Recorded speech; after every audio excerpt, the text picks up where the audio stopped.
The two-part Invention in F by Bach is full of joy.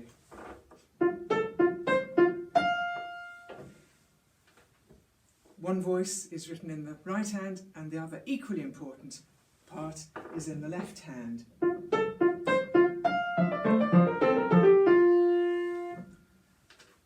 The first section starts in the tonic of F major and ends in the dominant of C.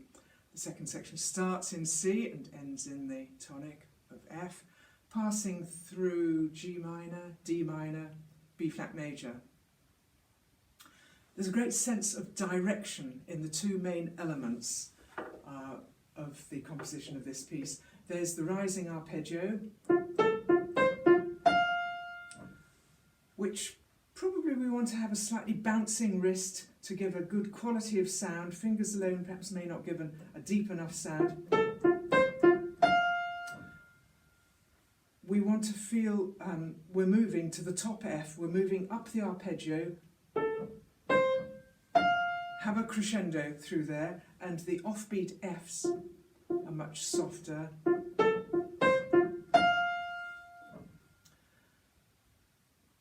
Each of these little fragments starts on this second quaver. Identify each of these rising arpeggios through the piece and practice them. That was bar 1, bar 2, bar 3. That's a first inversion chord, but based on the same rising F major chord. So I think we treat it in exactly the same way. Bar 4, bar 7, bar 8. Then in the second half at bar 12, 13, 14, starting to modulate, bar 16, 17, 18. Then we have some slightly different ones, which we'll discuss later, and then bar 26 and 29 and 30. So take each of those out and practice them, decide how you want to shape them, what sounds you wish to get. Then the second half of the little musical idea is a falling scale, bar 2, which I think should probably get softer, diminuendo from the top down to the bottom. Again, find all the occasions when it happens. Bar 3, then it happens slightly differently, but let's take bar 13, yes, we've got it descending here, 14, 16, 17, and 18. Identify each of those and practice those. We have similar semiquaver passages, falling, but not quite the same. Right hand bar 8,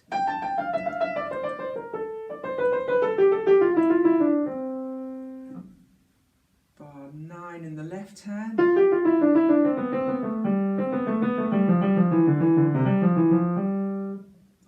and then similarly towards the end of the second section we have these falling scales at bar 30,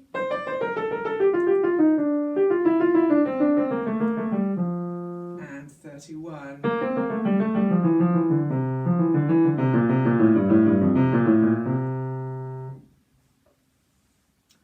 Then we have what I call the shimmer bars. In the right hand it's bar 4, 5, 6, in the left hand it's bar 5, 6, 7. So both hands are doing the same shimmering at bars 5 and 6.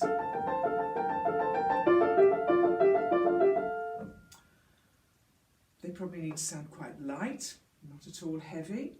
We could practice them with dotted rhythms, or the other way round. do one hand staccato and the other legato, or reverse.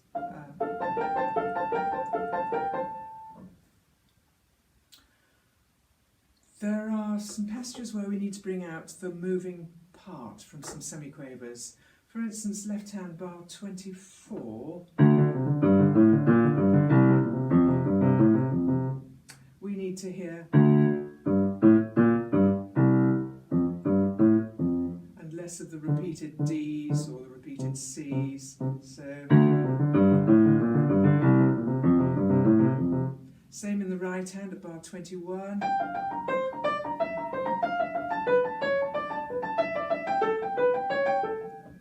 Bring out the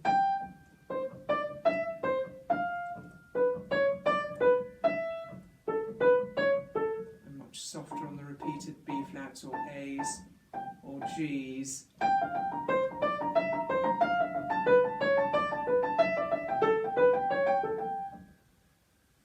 And then in counterpoint with these little semiquavery passages I've just played, we have some falling arpeggios instead of rising. So they're based on bar 1, but they're now falling, and they feel to me slightly different from the beginning ones, the opening ones, and so I slur the first pair of quavers.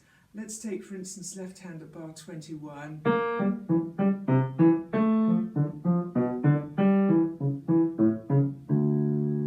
Or right hand at bar 24. You must decide what you want to do with those quavers, of course. There are many different ways of articulating them. So you can see what I like to do is practice all the different types, all the different bars that are similar. I call this mosaic practice. So you practice everywhere. You practice and so on. You practice everything that's of a similar pattern. And then we've got the cadences. I think we need to be quite bold. So right hand bar 10. Taking us to C major. Or at the very end of the piece at bar 31. We should just discuss that last chord. It's the only occasion where we have a chord, otherwise it's one note in each hand all the way through. We probably want to hear the top note, so it sounds, we want to hear, that's the note we want to hear.